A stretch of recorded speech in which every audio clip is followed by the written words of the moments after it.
No hay peor forma de empezar la madrugada que sintiendo el piso frío debajo de las suelas desgastadas de tus zapatos, mientras ves cómo las chimeneas de las fábricas exhalan un humo denso que se mezcla con la neblina del periferia.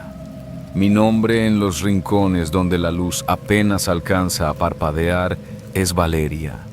Y créeme que si una decide pararse bajo los focos zumbando de la avenida principal cuando la ciudad ya duerme, no es precisamente por gusto o por buscar aventura, sino porque el estómago no sabe de horarios ni de orgullo cuando hay cuentas que apurar y una despensa que vaciar. La gente que pasa abrigada en sus camionetas por el bulevar piensa que lo nuestro se reduce a negociar rápido, a calcular una tarifa y a regresar con unos billetes doblados en la bolsa del abrigo. No tienen ni la más remota idea de lo que pesa la madrugada. No saben lo que es caminar entre banquetas rotas donde los perros callejeros huelen el miedo, esquivar patrullas que te miran con desprecio o lidiar con sujetos que bajan la velocidad de sus motores solo para medirte con los ojos desde la oscuridad de las ventanillas bajadas. En este ambiente uno aprende a medir el tiempo no por los minutos del reloj, sino por el tipo de peligro que viene caminando de frente. El que tiene forma de hombre borracho, el que se esconde detrás de una esquina sin salida, o ese otro silencio que de repente se vuelve tan espeso que hasta el aire parece congelarse en la garganta. Yo llegué a esta rutina arrastrando la desesperación de una casa donde las goteras se comían el techo y los hermanos chicos lloraban por falta de un plato caliente.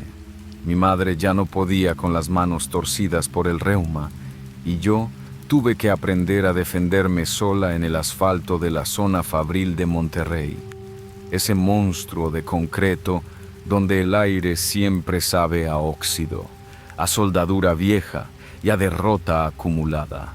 Si no terminé cayendo al fondo del abismo en esos primeros meses fue enteramente por Rocío y por Gaby. A Rocío la topé una noche de diciembre en la que el norte soplaba con tanta fuerza que parecía arrancarte la piel de la cara. Llevaba horas tiritando junto a un portón cerrado sin haber conseguido ni una sola gratificación para el pasaje.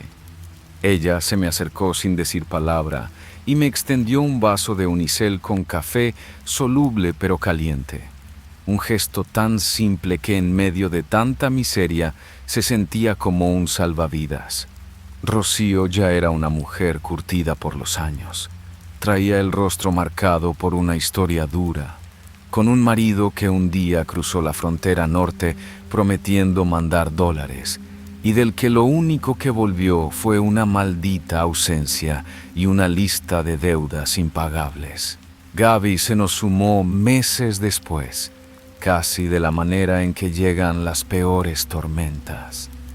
La encontramos una madrugada hecha un manojo de nervios detrás de un contenedor de basura industrial, con las medias rotas, la pintura corrida por las lágrimas y las piernas temblándole de puro terror. Apenas rozaba los 21 años y venía huyendo de un pueblo perdido tras escapar de los golpes de su padrastro. No hizo falta que nos contara su vida entera. En estas banquetas, uno desarrolla un olfato inmediato para reconocer a otra alma rota que viene escapando de la violencia. Entre las tres, formamos una trinchera improvisada. Nos cuidábamos las espaldas como si fuéramos hermanas de sangre, compartiendo un cartón para sentarnos, un cigarro partido a la mitad cuando la venta estaba muerta y las advertencias puntuales sobre los sujetos que se portaban raros o traían mañas pesadas. Nuestra esquina habitual estaba junto a una recicladora de metales abandonada, una zona de bodegas oscuras donde los tráileres apenas si transitaban pasada la medianoche. Aquella noche en particular, el clima estaba maldito. Un viento helado soplaba desde la sierra, cortando la respiración y dejando las calles completamente desiertas. Ni los vehículos más desesperados pasaban por ahí. Llevábamos más de 5 horas de pie, con los tacones clavándose en el pavimento agrietado y la columna doblada por el frío, sin haber conseguido absolutamente nada. Ni un solo trato, ni una sola mirada interesada. «Ya estuvo, muchachas. Hoy el mundo decidió cerrar la caja», murmuró Rocío, frotándose los brazos con desesperación mientras intentaba calentar las manos dentro de su chamarra gastada. «No vamos a sacar ni para un pan tostado si nos quedamos aquí paradas esperando un milagro». Gaby tenía los dientes castañeteando y los brazos cruzados con fuerza sobre el pecho. Yo sentía las piernas entumidas, como si estuvieran hechas de plomo. Acordamos regresar al departamento que rentábamos entre las 3 cerca de la antigua estación de trenes. Un cuarto pequeño con goteras, pero con una chapa segura en la puerta. El camino más rápido implicaba atravesar un atajo poco recomendado. Un callejón largo, flanqueado por bardas altísimas de ladrillo rojo y bodegas abandonadas cuyas ventanas oscuras parecían vigilar cada paso. A esa hora, uno no piensa en supersticiones, solo en llegar a una cobija y apagar la mente. Nos metimos por el callejón y de inmediato la atmósfera dio un vuelco drástico. La ciudad y sus ruidos lejanos se apagaron por completo, como si alguien hubiera tirado de un interruptor gigante. Lo único que se escuchaba era el eco hueco de nuestros tacones rebotando contra los muros húmedos. El olor ahí dentro era espeso, una mezcla de humedad estancada, polvo industrial y basura acumulada durante años. Por lo regular, para ahuyentar el nerviosismo en esos tramos oscuros, solíamos ir cotorreando sobre cualquier tontería. El precio de la despensa, las mañas del casero o alguna anécdota ridícula con los clientes de la semana anterior. Pero esa vez el silencio se nos metió en la boca. Íbamos completamente calladas, con el paso apresurado y la vista fija en el pavimento. De pronto, un sonido seco rompió la monotonía del paso. Fue un chasquido metálico, pesado, como si una barra de fierro arrastrara con desgana sobre el cemento pulido. Las 3 nos frenamos en seco al mismo tiempo. ¿Escucharon eso?, susurró Gaby, con el hilo de la voz temblándole en los labios. Ninguna contestó, pero el gesto tenso en la cara de Rocío confirmó que el ruido había sido real. Nos quedamos petrificadas, conteniendo la respiración, esperando que el viento volviera a soplar. Pero en lugar de eso, el sonido se repitió, un poco más cerca. Clank. Y un par de segundos después, clank, clank. No era una lata vacía rodando por el impulso del aire ni era la lámina de un techo suelto. Era algo pesado, torpe, arrastrándose con una cadencia extraña y amenazante. Sentí de inmediato cómo el vello de los brazos se me ponía de punta y una oleada de calor helado me recorría la columna. «Sigan caminando, pero sin voltear», ordenó Rocío, aunque el temblor en su tono delataba que el miedo ya le había ganado la partida. Obedecimos al instante, aceleramos el paso y casi como una burla macabra, el ruido de atrás también se incrementó. Clank, clank, clank, marcando un ritmo cada vez más cercano. Fue en ese momento cuando la pared de ladrillo a mi costado izquierdo emitió una vibración sutil. No fue un golpe brutal, sino un roce denso, como si una masa enorme e irregular se hubiera recargado de golpe contra los tabiques del otro lado del muro. Gaby soltó un gemido ahogado y ya no pudo contener las lágrimas. Yo había visto lo peor de la calle. Hombres violentos, sujetos fuera de sí por las drogas, policías corruptos que extorsionaban en las esquinas oscuras. Pero esta clase de miedo no venía de la lógica humana. Era una sensación primaria, un instinto visceral que te gritaba que lo que venía detrás no pertenecía a este mundo. Y perdimos el control. Echamos a correr a toda velocidad, con los tacones resbalando contra las piedras y el corazón golpeándome las costillas como si quisiera salirse por la boca. El eco de nuestra carrera resonaba en las paredes estrechas del callejón, mientras los pasos metálicos y arrastrados venían persiguiéndonos con una agilidad inquietante. Yo no me atrevía a girar la cabeza. Sentía que si volteaba hacia atrás mis ojos iban a toparse con algo para lo cual mi mente no estaba preparada. Con cada segundo que pasaba, el aire se volvía más denso, oliendo a tierra mojada y a metal caliente. De repente, en medio de la carrera desesperada, Rocío tropezó con una piedra saliente y cayó de rodillas al suelo con un golpe seco. ¡No! ¡Por favor!, gritó Gaby, frenándose de golpe para intentar levantarla. Yo también me detuve, aunque una parte podrida de mi cerebro me suplicaba que la dejara y corriera sola hacia la avenida. Me arrodillé a un lado de Rocío y la tomé del brazo con desesperación. «¡Párate, Rocío, párate! ¡Ya casi salimos!», le grité con la voz rota. «No puedo, las piernas no me responden», balbuceaba ella, pálida como un papel, apretándose el pecho con la mano libre. Y justo en ese instante, como si aquella cosa hubiera disfrutado el momento exacto de nuestra caída, el ruido metálico de atrás se detuvo por completo. El silencio que cayó sobre el callejón fue absoluto, denso y profundamente perturbador. No se escuchaba el viento, ni los autos lejanos, ni siquiera nuestra propia respiración entrecortada. Era como si el callejón entero hubiera sido borrado del mapa por un segundo. Rocío, con los ojos abiertos de pavor, balbuceó sin levantar la vista del suelo. «No volteen, por lo que más quieran en esta vida, no volteen a ver». Pero la curiosidad humana es un mecanismo de defensa retorcido.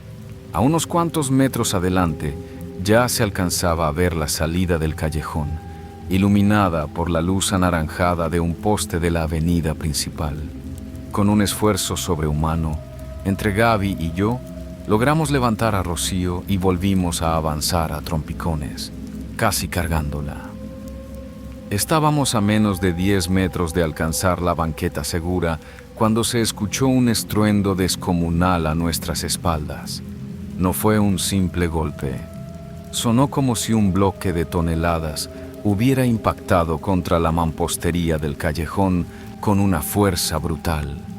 El ladrillo crujió con violencia, soltando una nube de polvo seco y esquirlas que nos cayeron en la nuca mientras el suelo se estremecía bajo nuestras suelas. Y yo volteé. No sé si fue por pura estupidez o porque el instinto pudo más que la advertencia. Lo que mis ojos alcanzaron a registrar en la penumbra no tenía una forma humana clara. Era una figura desproporcionadamente alta, encorvada en una postura antinatural, como si los huesos de su estructura estuvieran dislocados o mal ensamblados. Parecía una silueta famélica envuelta en sombras sólidas, con extremidades larguísimas que terminaban en apéndices rígidos y afilados. Eso era lo que producía el sonido metálico al golpear contra el pavimento y las paredes.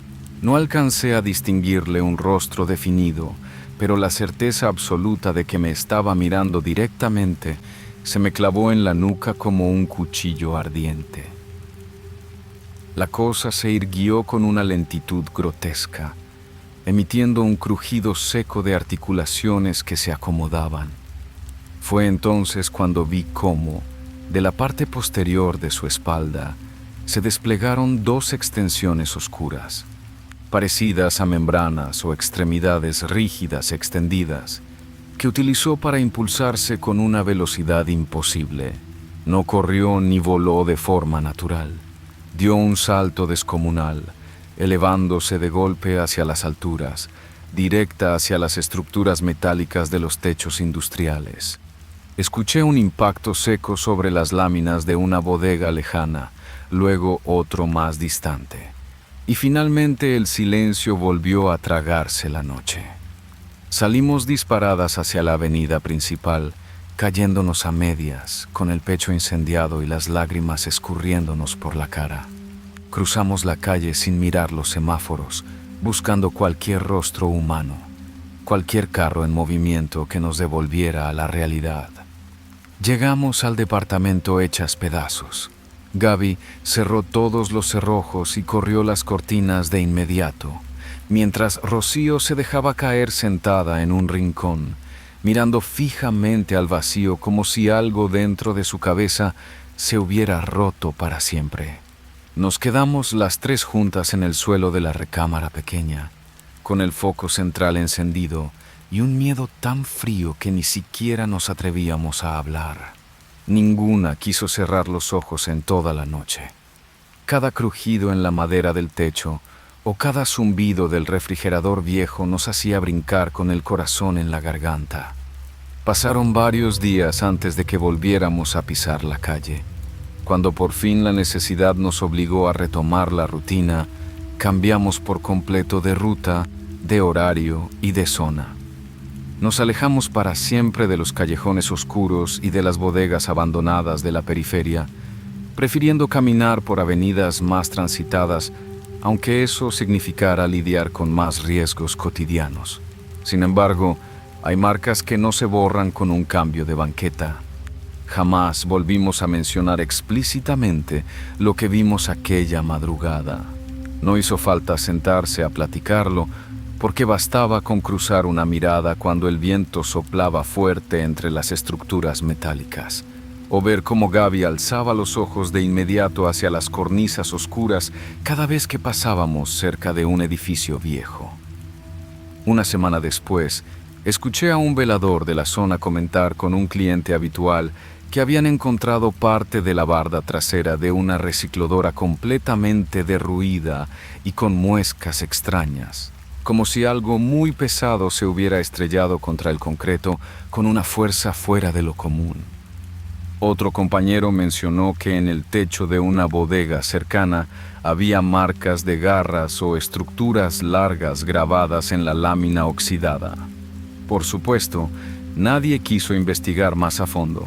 En esos barrios la gente prefiere callar y archivar las desgracias bajo la cómoda etiqueta de «fueron malandros» o «algún vagabundo perdido». Pero nosotras sabemos la verdad.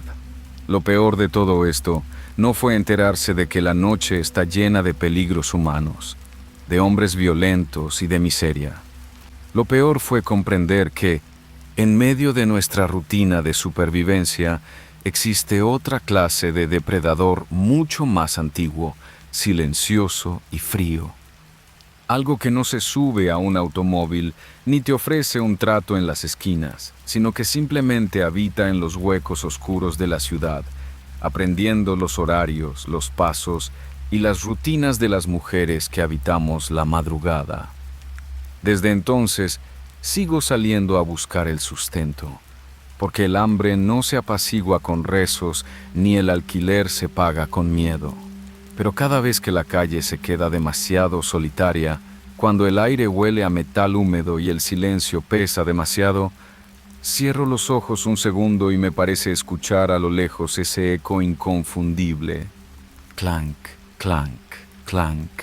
Y en ese preciso instante sé con absoluta certeza que la ciudad oculta secretos monstruosos y que hay presencias que salen a cazar precisamente cuando el resto del mundo ya se ha olvidado de que existimos. Hay quienes creen que el peligro de este oficio huele siempre a callejón mojado, a banqueta sucia o a la urgencia barata de las esquinas oscuras. Pero la verdad es que el verdadero terror, el que te hiela los huesos de otra manera, suele esconderse detrás de las puertas automáticas de cristal templado, en los elevadores privados que suben silenciosos hasta el piso 35 de una torre de departamentos de lujo en Santa Fe. Mi nombre para este entorno es Sofía, y aunque no me tocó lidiar con el lodo de la periferia, aprendí de la manera más cruel que la elegancia y el metro cuadrado más caro de la Ciudad de México pueden ser la tumba más silenciosa del mundo. En este nivel del acompañamiento de alto nivel, lo que una vende no es solo presencia o conversación, sino la capacidad de mimetizarse con el entorno. Saber vestir un traje sastre impecable, sonreír cuando la mandíbula te tiembla y leer con precisión quirúrgica el estado de ánimo de un sujeto con poder. Con los años desarrollas un sexto sentido que pocas veces se equivoca. Detectas las microexpresiones de la culpa, el temblor involuntario en las manos de un empresario nervioso o la prepotencia contenida de un político en desgracia. Sin embargo, hubo un cliente con el que ese radar interno se quedó completamente ciego. Un hombre al que mi intuición jamás pudo descifrar porque simplemente no emitía ninguna señal humana. En el registro interno de la agencia figuraba bajo el apellido de Rangel, y así lo guardé en mi memoria. Desde la primera vez que crucé el umbral de su departamento, sentí que las leyes físicas operaban de otra manera en ese lugar. No era un espacio hostil a simple vista. Al contrario, era un recinto minimalista, de tonos grises, con ventanales enormes que regalaban una vista panorámica de la ciudad y una limpieza tan absoluta que rayaba en lo estéril. Pero el silencio de ese sitio no era el silencio normal de un hogar solitario. Era un vacío denso, una especie de burbuja acústica donde el zumbido constante del tráfico de la capital mexicana parecía tragado por las paredes. Él siempre me recibía de la misma manera, sentado en un sillón de piel negra, de espaldas a la puerta, con la mirada fija en una pantalla de televisión completamente apagada. No era la actitud de alguien que espera compañía para conversar o mitigar el aburrimiento, sino la postura rígida de un maniquí que ya conocía el guión de memoria. Jamás me dirigía un saludo de cortesía ni me preguntaba cómo había estado el trayecto por periférico.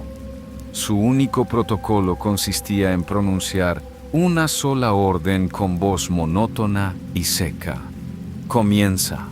Yo abría el volumen de poesía clásica que siempre cargaba conmigo en el bolso y empezaba a leer en voz alta, modulando el tono para llenar la inmensidad de la sala mientras su silueta permanecía absolutamente inmóvil. Al principio creí que se trataba de una excentricidad excéntrica, de esas manías solitarias de hombres ricos que han leído demasiado y ya no saben cómo habitar su propio dinero. Pero con las semanas comprendí que la quietud de Rangel iba mucho más allá de la concentración. Era una ausencia absoluta de reflejos vitales. Un ser humano respira, traga saliva, parpadea o cambia el peso del cuerpo de un lado a otro. Rangel no hacía nada de eso. Era como sentarse a leerle a una estatua tallada en piedra fría. A pesar de la incomodidad sorda que me recorría la columna cada vez que cruzaba ese umbral, seguía aceptando las citas. Pagaba honorarios exageradamente altos, de esos que te resuelven los pendientes del mes en una sola noche, y en este medio uno aprende a apagar las alarmas del instinto cuando hay cuentas que apretar. Hasta que llegó esa última noche. No hubo llamada previa de confirmación como era la regla. Solo recibí un mensaje de texto escueto, enviado desde su número de siempre, que decía: «Entra, la puerta está sin cerrojo». La redacción me dio mala espina de inmediato. No llevaba mi nombre, no había un saludo protocolario, ni siquiera la hora sugerida. Tenía la extraña sensación de que las palabras no habían sido escritas por una mano humana, sino dictadas por la pura inercia.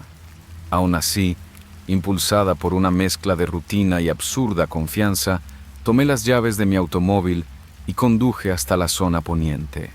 El edificio estaba inusualmente silencioso.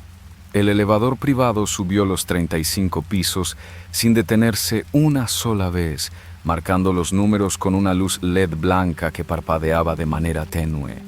Al salir al pasillo, El piso de madera flotada crujió bajo mis tacones con un eco exagerado, como si el aire del edificio se hubiera vuelto más pesado, denso como el aceite. La puerta del departamento de Rangel estaba entreabierta apenas unos centímetros. Una rendija de oscuridad absoluta se asomaba desde el interior. Me detuve frente al marco, con el estómago encogido en un nudo helado, sintiendo que cada célula de mi cuerpo me suplicaba que diera media vuelta y huyera hacia las escaleras de emergencia. Pero empujé la hoja metálica con la punta de los dedos y pasé. El silencio adentro era absoluto, de una profundidad que dolía en los oídos. Ni el zumbido del refrigerador, ni el golpeteo del aire acondicionado, nada. Y ahí estaba él, sentado exactamente en el mismo sillón de siempre, de espaldas a la entrada, frente al rectángulo negro de la televisión apagada. Su postura era idéntica a la de todas las visitas anteriores, los hombros ligeramente caídos, las manos reposando sobre los descansabrazos, la rigidez imperturbable. «Buenas noches, don Rangel», murmuré, intentando que mi voz sonara firme, aunque el eco se perdió de inmediato en la inmensidad de la sala. No hubo respuesta, ni un parpadeo de los hombros, ni el más mínimo cambio en su respiración. Me quité el abrigo con torpeza, dejé el bolso sobre una credenza y saqué el libro de poesía. Me senté en el sillón individual enfrente de él, coloqué el separador y comencé a leer el primer verso con la vista clavada en las páginas impresas. Pero desde la primera sílaba supe que algo marchaba catastróficamente mal. El aire alrededor del sillón de Rangel tenía una temperatura distinta, una especie de radiación gélida que me llegaba a la cara a través del espacio abierto de la sala. No se escuchaba el leve roce de su pecho infundiéndose de aire. No había presencia biológica alguna, solo la sensación de estar flanqueando un abismo. Intenté mantener el ritmo de la lectura, obligando a mi voz a no quebrarse mientras las manos me temblaban contra el papel. En un momento dado, incapaz de resistir la tensión, alcé los ojos del libro para mirarlo directamente a la nuca, y se me congeló la sangre en las arterias. Su cabeza ya no estaba en la misma posición en la que la había encontrado al entrar. Estaba girada hacia mí en un ángulo imposible, casi contra su propio hombro, observándome en completa penumbra. Lo más aterrador no fue el giro antinatural del cuello, sino la certeza absoluta de que yo no había escuchado ningún sonido de articulaciones moviéndose, ningún crujido de tela, ningún indicio de que se hubiera desplazado. Simplemente, en algún segundo de mi lectura, la postura había cambiado. Antes de que pudiera soltar el grito que se me había atorado en la tráquea, una ráfaga de viento helado sacudió los ventanales traseros al pasar una nube densa frente a la luna, oscureciendo temporalmente la estancia. Y en esa penumbra repentina alcancé a ver sus ojos. No eran ojos humanos reflejando la luz de la ciudad. Eran dos puntos completamente opacos, fijos, de un brillo sordo y vaciamiento total, que me taladraban el alma con una atención depredadora. Tengo que ir al baño un momento, logré balbucear, levantándome de golpe con el corazón golpeándome las costillas como un martillo desbocado. Él no dijo nada, pero la sensación de que su mirada me seguía cada centímetro del trayecto era insoportable. Caminé a tropezones hacia el pasillo interior, buscando desesperadamente la puerta del tocador. Al doblar la esquina, noté que la puerta del baño estaba abierta de par en par, cuando Rangel era un hombre obsesionado con el orden milimétrico de cada puerta y cada objeto de su hogar. Me acerqué con la respiración entrecortada, apoyando una mano temblorosa contra el marco de madera, y miré hacia el interior. El foco del baño estaba apagado, pero la luz tenue de la ciudad que entraba por el tragaluz superior permitía ver el interior de la gran tina de porcelana blanca. Ahí estaba él. Rangel yacía tendido dentro de la bañera seca. Vestía exactamente el mismo traje gris oscuro con el que lo había visto sentado en la sala hacía escasos minutos. Su piel tenía el tono ceniciento, marmóreo y completamente rígido de un cadáver que llevaba no horas, sino varios días abandonado a la intemperie. Sus labios estaban ligeramente entreabiertos en una mueca seca, y sus ojos, abiertos de par en par, miraban fijos hacia el techo blanco del baño, vidriados y apagados por la muerte. Mi cerebro se negó a procesar la imagen durante los primeros segundos. La náusea me subió de golpe por la garganta, quemándome el esófago. Yo acababa de estar con él en la sala. Lo había visto girar el cuello hacia mí. Lo había sentido observándome desde el fondo de ese sillón de piel. Retrocedí a tropezones, trastabillando contra las paredes del pasillo, y salí corriendo de vuelta hacia la estancia principal con la esperanza demencial de que todo fuera una alucinación por el cansancio. Pero la sala estaba vacía. La silla frente a la televisión permanecía desocupada, con los cojines ligeramente hundidos en el centro. Y sobre la alfombra, abierto de par en par en una página central, yacía mi libro de poesía, como si alguien lo hubiera arrojado con desprecio al suelo. Lo más espeluznante fue ver el respaldo del sillón de Rangel. Seguía meciéndose con un movimiento pendular imperceptible, muy lento, como si alguien acababa de ponerse de pie de un salto hacía apenas un segundo. Ya no pensé en nada más. No cerré la puerta, no recogí mi abrigo, no volví a mirar hacia atrás. Me precipité hacia los elevadores golpeando el botón de descenso con los puños cerrados, llorando de terror puro mientras las lágrimas me empañaban los ojos. Cuando las puertas se abrieron, corrí por el lobby del edificio, ignorando las preguntas del guardia de seguridad en turno. Salí a la avenida y me encerré a cal y canto en mi vehículo. Desde el asiento trasero, con las manos incapaces de girar la llave del encendido de inmediato, marqué al número de emergencias. Intenté modular la voz para sonar lo más ecuánime posible, ocultando los detalles más absurdos y limitándome a reportar un cuerpo sin vida en el departamento del piso 35. La policía llegó una hora después. Los peritos confirmaron lo evidente para la ciencia. Rangel llevaba al menos 3 días sin vida en el interior de la tina, víctima de un infarto fulminante mientras se preparaba para descansar. No había signos de violencia, ni huellas de forcejeo, ni indicios de que alguien más hubiera pisado ese departamento en 72 horas. Para los agentes, el caso estaba cerrado antes de empezar. Una muerte natural en la soledad de una torre exclusiva. Pero los peritos no sabían lo que yo había sentido. No sabían lo que es leerle poesía a un cascarón vacío que decide moverse solo cuando la noche se vuelve lo suficientemente densa. Pasaron semanas enteras en las que no pude cruzar la puerta de ningún departamento privado sin que me faltara el aire. Tuve que abandonar por completo este tipo de citas exclusivas, renunciando a los ingresos altos y a la comodidad aparente de los rascacielos.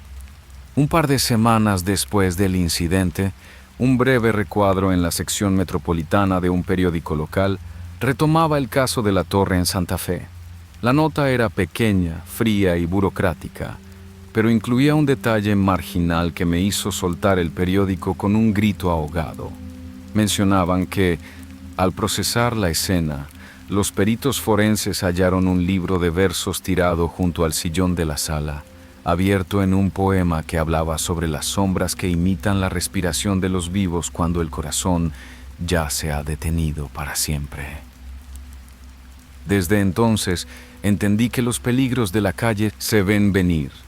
Huelen a sudor, a alcohol, a miseria y a intenciones torcidas. Pero lo verdaderamente monstruoso de este mundo es aquello que no necesita la vida para interactuar contigo. Cosas que pueden retener la forma de un hombre, sentarse a escucharte hablar durante horas, aprender tus modales, mirar tus reacciones y fingir que te acompañan, sin que te des cuenta ni por un solo segundo de que el cuerpo que tienes enfrente lleva días frío, hueco y completamente muerto. Hay faenas que te cansan los músculos de una manera normal, de esas que se quitan con un buen baño caliente y unas horas de sueño tendida en la cama, pero hay otras experiencias que se te meten directamente en las ideas y se quedan ahí dando vueltas, imposibles de arrancar. En este medio de la noche y de las citas clandestinas, una aprende con los golpes a distinguir unas de otras casi de inmediato. El verdadero terror no nace de lo que pasa mientras estás con el sujeto, sino de lo que se te queda pegado al alma cuando sales de ahí.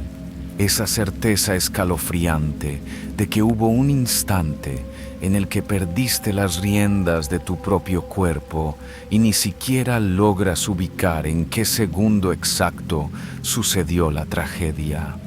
Me llamo Karen y durante una temporada larga me moví en el círculo de los servicios exclusivos para clientes de alto nivel, de esos caballeros que pagan tarifas elevadas para verse en hoteles de lujo, recintos donde la alfombra es tan gruesa que tus pasos no suenan.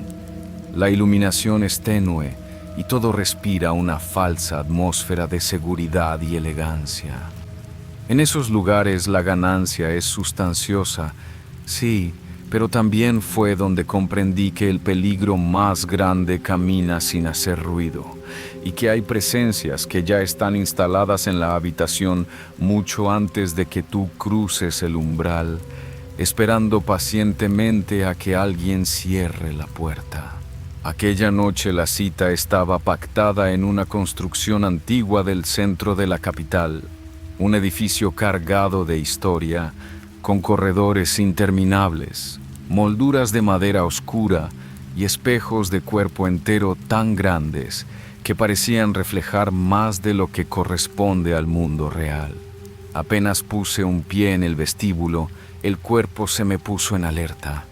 No sentí miedo al principio, sino esa incomodidad sorda que te arruga la piel y te hace caminar con el freno de mano puesto, como si cada terminación nerviosa te suplicara que dieras media vuelta, aunque la cabeza te repitiera que estabas exagerando por el cansancio. El cliente que me esperaba cumplía con las apariencias de la normalidad: ropa de marca, trato educado, una calma casi exasperante. Demasiado tranquilo, si lo piensas bien. Sin rodeos me entregó un pago por adelantado que superaba con creces la tarifa acordada. Un fajo grueso que en ese momento me pareció una bendición para las cuentas pendientes. Pedimos algo de cenar a la suite, platicamos lo indispensable y la atmósfera transcurría sin tropiezos. De hecho, lo más desconcertante era la absoluta ausencia de asperezas, hasta que llegó el momento del quiebre. El sujeto me miró con naturalidad y me advirtió que tenía que ausentarse unos minutos para atender una llamada urgente desde el pasillo, saliendo con la misma calma con la que había llegado. La puerta principal se cerró con un chasquido seco y alcancé a percibir cómo sus pasos se alejaban despacio sobre la alfombra, hasta que el sonido se disolvió por completo. En ese preciso instante el ambiente dio un vuelco drástico. No fue un cambio violento, sino una densificación lenta, como si el silencio empezara a multiplicarse y a ganar volumen dentro de las cuatro paredes. Me quedé inmóvil en la orilla del sillón, afinando el oído. No se escuchaba el murmullo de ninguna otra habitación, ni el zumbido lejano del elevador, ni el tráfico de la calle. Nada. Solo esa mudez pesada que te oprime las sienes. El aire de la recámara se transformó de golpe, volviéndose intensamente helado, pero no con el frío artificial del clima acondicionado, sino con una corriente fría que parecía emanar de los rincones, pegándose directamente a mi espalda. Fue ahí donde mi instinto me gritó que ya no estaba sola en esa estancia, no porque viera algo tangible con los ojos, sino porque la sangre lo presiente antes que la razón. Un vacío repentino en la boca del estómago y una opresión en el pecho me confirmaron que la trampa estaba cerrada. Me levanté apresurada de la cama con la única intención de encender todas las lámparas disponibles para espantar esa negrura, pero no me concedieron el tiempo.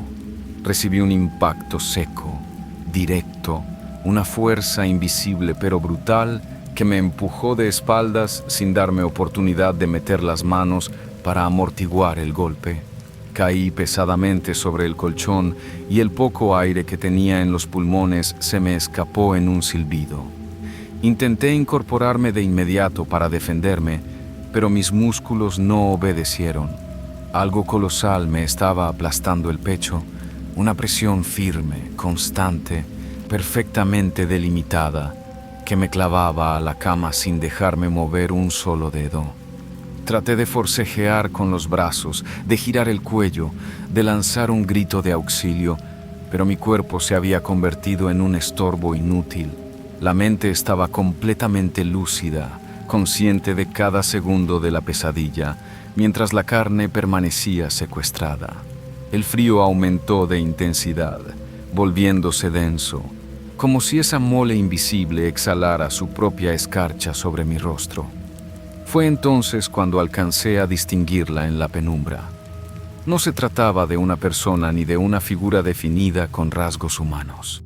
Era una silueta oscura, una mancha de una negrura mucho más profunda que la propia sombra del cuarto, una masa grande, pesada, desprovista de rostro pero rebosante de una intención deliberada.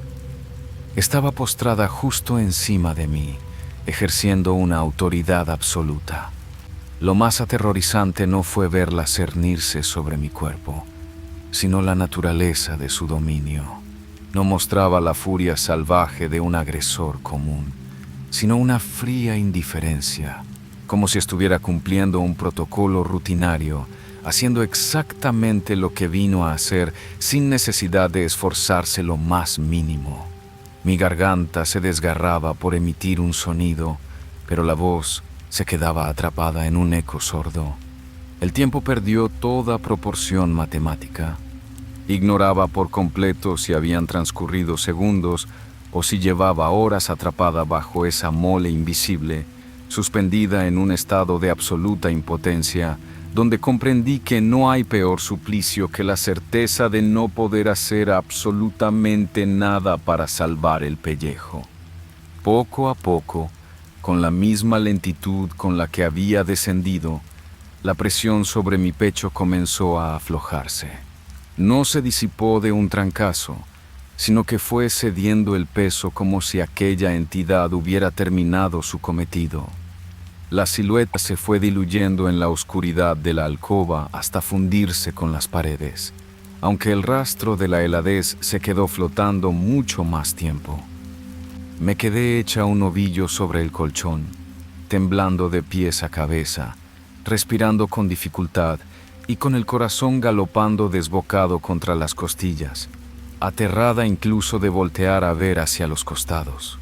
Cuando por fin recuperé el dominio de mis extremidades y logré sentarme, la suite lucía exactamente igual, silenciosa, ordenada, vacía, pero con evaluar la realidad se volvía imposible.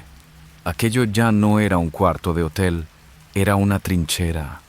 Me envolví con las sábanas hasta la barbilla, pasando el resto de la madrugada en vela, con el alma en un hilo, convencida de que moverme o hacer el más mínimo ruido podía invocar otra vez a lo que sea que habitaba ahí.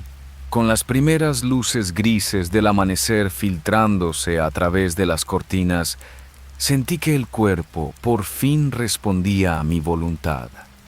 Me puse de pie con los músculos adoloridos, cargando una fatiga que no venía de trabajar, sino de haber sostenido un pulso contra algo inexplicable. Al pasar junto a la mesita de centro, descubrí una nota escrita a puño y letra.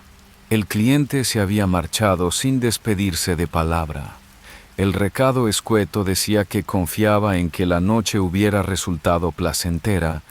Me pedía que aceptara el dinero extra como una compensación por las molestias, y remataba con una frase lapidaria. Entendía perfectamente si decidía no volver a aceptar tratos con él. Ese mensaje terminó de encajar las piezas del rompecabezas en mi cabeza. El sujeto lo sabía. No se trataba de una propina generosa por buen servicio. Era una indemnización calculada, un pago de conciencia por haberme metido a la boca del lobo sabiendo perfectamente lo que habitaba en esa habitación. Con los días, indagando con gente del medio y personal del mismo inmueble, confirmé mis peores sospechas. Aquel edificio cargaba con leyendas oscuras que los empleados se murmuran entre dientes, historias de cuartos malditos, donde ciertos inquilinos experimentan la misma asfixia exacta. Y ahí entendí la verdad más cruel de todas. Yo no había sido contratada para hacerle compañía a un hombre solitario. Fui llevada como un señuelo, como un sacrificio de relevo para distraer a lo que sea que ronda en esa oscuridad, permitiéndole a él pasar la noche a salvo a costa de mi vulnerabilidad. Desde aquella madrugada terrorífica, cada vez que cruzo la puerta de un hospedaje desconocido, mis hábitos cambiaron para siempre. Ya no me limito a revisar las chapas o las rutas de escape, sino que cierro los ojos un segundo para medir la vibra del silencio, para oler el ambiente. Y si percibo que la atmósfera viene cargada de esa quietud pesada, doy media vuelta y me marcho sin importar lo jugoso del pago. Porque aprendí a la mala que hay sitios donde el peligro no te acompaña desde la calle, ya vive adentro, agazapado entre las sombras, relamiéndose los dientes y esperando pacientemente a que una incauta cierre la puerta por dentro.